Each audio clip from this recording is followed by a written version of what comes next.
You ever watch someone destroy the person you love most and then act like they're the victim? That's exactly what happened to my mom. But when her cheating boyfriend started secretly mooching off my Netflix account, I gave him a little surprise he'll never forget. He humiliated himself in front of the entire family. If you've ever wanted to see karma served cold, the kind that makes you laugh out loud while the bad guy crumbles, then hit that like button and get ready, because this is one of the most satisfying petty revenge stories you'll hear all week. My mom met Mark over 35 years ago. They were part of the same friend circle: barbecues, birthdays, summer trips, the kind of lifelong connections you think can never break. My dad was part of that same group too. He was the heart of it, until he passed away in 2014. Losing him shattered us. So, when years later my mom started smiling again, laughing again, with Mark, my siblings and I were genuinely happy for her. It felt like maybe, finally, life was giving her a little piece of peace back. Mark wasn't a stranger. We knew him, trusted him. He'd been around for decades, like an uncle. He made my mom feel safe, or so we thought. Spring 2024. Out of nowhere, Mark kicks my mom out of his house. No warning, no fight, just tells her to pack her stuff and leave. We were stunned. I remember Mom sitting on the couch that night, her eyes empty, her hands shaking, trying to figure out what she did wrong. Turns out, she did nothing. Mark had been having an affair with one of his coworkers, a younger woman. He wanted to play house with his new fling, so he tossed my mom aside like she was disposable, and because the house was his, she had no choice but to go. She moved in with my aunt, my dad's sister, while she picked up the pieces of her life for the second time when the news hit their friend group. It was chaos. People chose sides. But here's the thing, almost no one sided with Mark. Out of 15 to 20 friends, only 2 or 3 backed him up. The rest? They saw him for what he was, a cowardly cheater who couldn't even own his mistakes. But Mark didn't see it that way. He painted himself as the victim.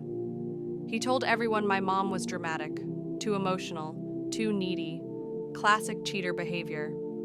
He'd go around whining about how toxic things had gotten. Meanwhile, he's playing house with his new coworker. Mom stayed strong, though she didn't badmouth him.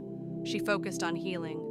But I was quietly boiling. Fast forward a year later, summer 2025. Life was calm again. Mom was slowly rebuilding herself. Until one random evening, while scrolling Netflix, I noticed something weird. Shows I'd never watched were popping up in my continue watching. And not just random stuff. I'm talking Mark's kind of show's old westerns, boring documentaries about cars, and some reality garbage I couldn't stand.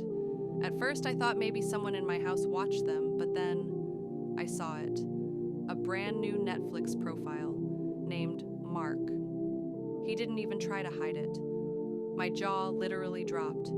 This man, who cheated on my mom, kicked her out, ruined years of friendship, was still using my Netflix account, the same account I paid for every month. My first instinct? Log him out, change the password, cut him off completely. But then I paused. Why let him off that easy? That's when the perfect petty idea hit me. Instead of deleting his profile, I renamed it. I changed Mark to Buy One Yourself. Then I went a step further. I switched his profile to kids mode.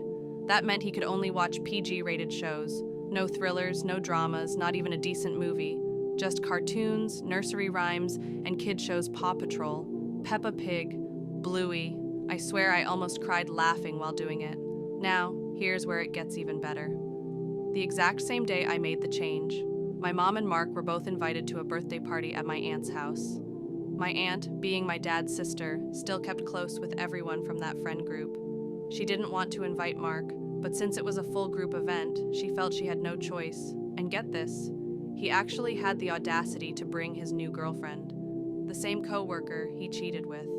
My aunt was furious, but stayed civil. Most people ignored him, but you could feel the tension in the air.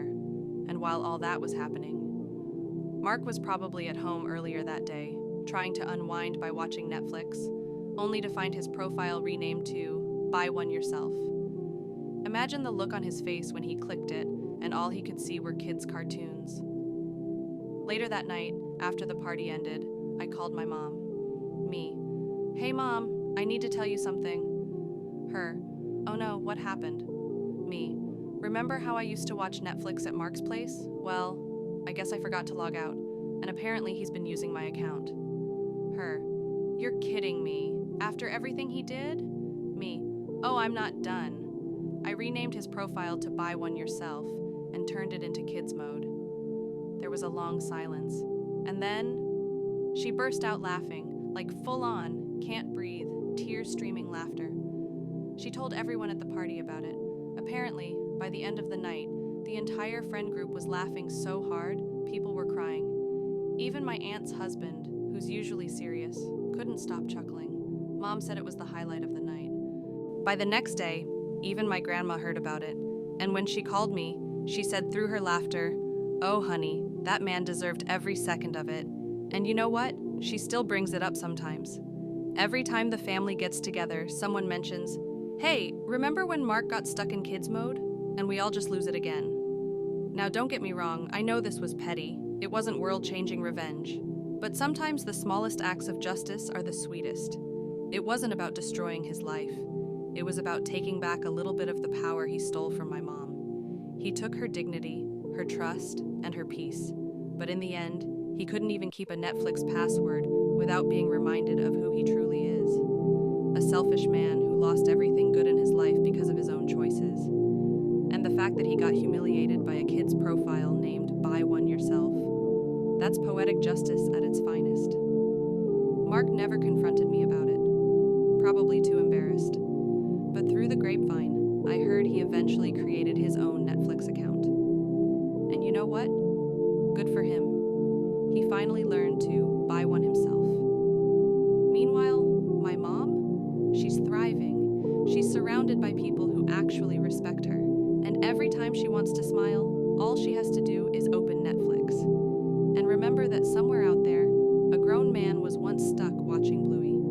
Sometimes life doesn't hand you justice neatly wrapped in a bow. Sometimes you have to create your own version of it.